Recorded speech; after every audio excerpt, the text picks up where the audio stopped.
How to create a Gmail account in mobile. In this video, I will guide you step by step. Just make sure to watch till the end. The very first step is to open up Google Play Store app in your mobile. Then tap on Sign In, and it will redirect you to the Sign In page.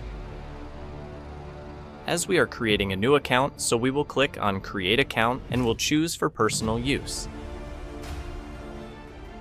Here type your name and press Next. Enter your date of birth, choose your gender, and press Next. Enter your custom and unique email address that should be available. And press Next. Here, create a strong password for your Gmail account and press Next. Skip it. Next. I agree. And finally, our Gmail account has been created successfully.